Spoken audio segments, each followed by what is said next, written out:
Thea McCall. It's great to be back again, Chris. And we are talking about the Nicene Creed because this year, 2025, is the 1700th anniversary of the Council of Nicaea.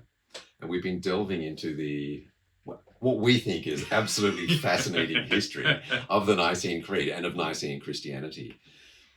Which is the prevailing Orthodox Christian faith, for those of you wanting a definition of it. But it was not smooth sailing in those early several centuries, it turns out. Not at all.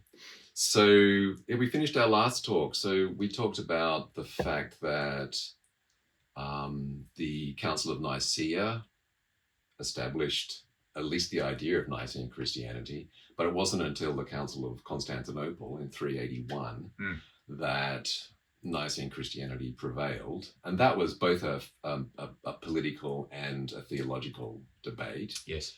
So it was the Emperor Theodosius who established Nicene Christianity as the official religion of the Roman Empire, the state religion of the Roman Empire.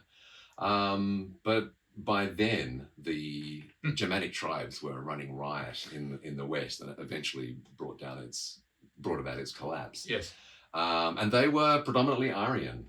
And we talked about how they became Arian last time. Yes. And so after the collapse of the Western Roman Empire, they'd set up Arian kingdoms in what we would now refer to as Italy, Spain, and North Africa. Goodness me. So we had the Frankish kingdom in France holding out as the last, almost the last surviving bastion in the West, at least, of Nicene Christianity. We're not talking about Celtic Christianity in this particular series of podcasts, but certainly on the continent and in North Africa, it was dominated by the Arians. It was. It was. Not quite so simple. So yeah, the ruling class was Arian. So the Goths and the Vandals were Arian. Yes. But obviously they moved into a space where there were Nicene Romans. Yes. And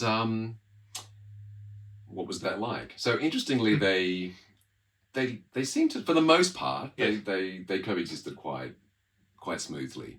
So it was pretty clear that the Nicenes and the Arians in the general population weren't that fussed about finer points of theological disagreement. Exactly. For example, there were regular edicts urging Nicenes not to attend Arian services and vice versa, that kind of thing. Which suggests that people did. which suggests that people obviously did. So we know that Wulfila had translated the Bible into Gothic. Did that mean that the Arians held masses in that language, in the Gothic language? There doesn't seem to be much evidence that they did. There might have been some elements of the service which were Gothic, but no, it would appear that they remained in Latin. Goodness.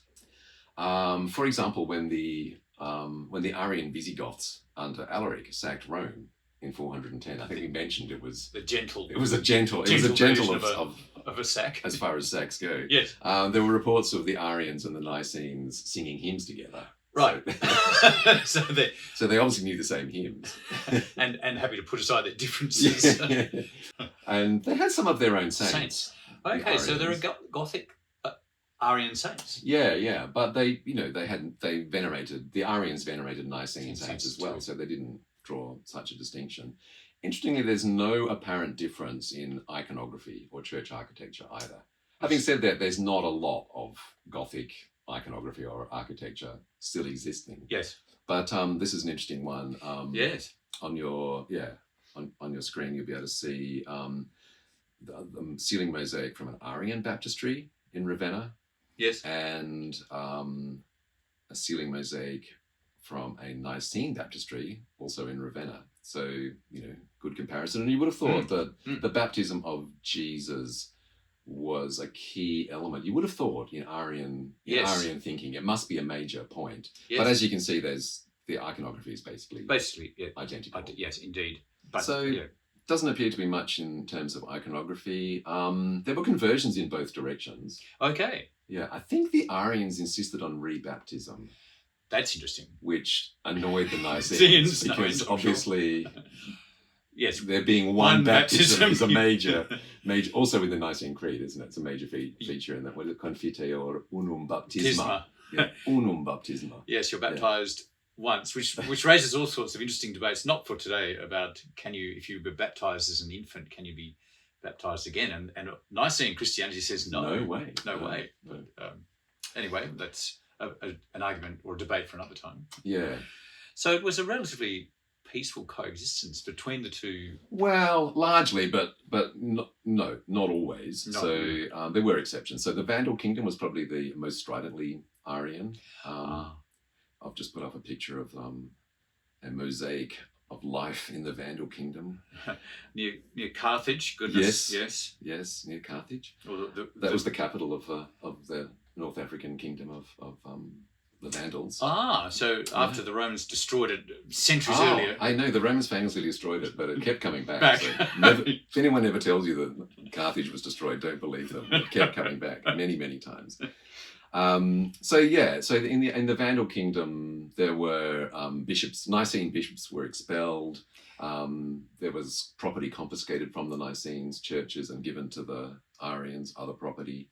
But probably still a majority of the population was still Nicene, even in the Vandal kingdom. So the legacy of Augustine, at least in that part of the world, was to convince the local populace, those not in power, that Nicene Christianity was the proper understanding. Yeah. So there were still Nicenes everywhere, and it's probably worth bearing in mind that when the Vandals or when the Germanic tribes moved into these areas.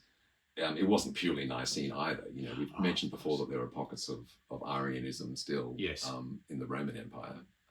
And there were isolated clashes between Nicenes and Arians. So there was a massacre in the year 400 of Goths in Constantinople who wanted to establish an Arian church. So it did get nasty at times. So the Eastern Empire at that point had obviously decided we are Nicene. Well, I think yes and no. I think there was an Arian bishop in Constantinople for another 100 years or so, but I think the Arians were only allowed to worship outside the city walls or something like that. So attempting to build a church within Constantinople was a no-no. Yes. So apart from these particular places where there was clearly conflict, and certainly under the Vandals in North Africa. Apart from that, it was a relatively peaceful coexistence. But how much longer did Arianism then survive in the West? Well, that's an interesting question, and we'll cover that in our next podcast. Excellent.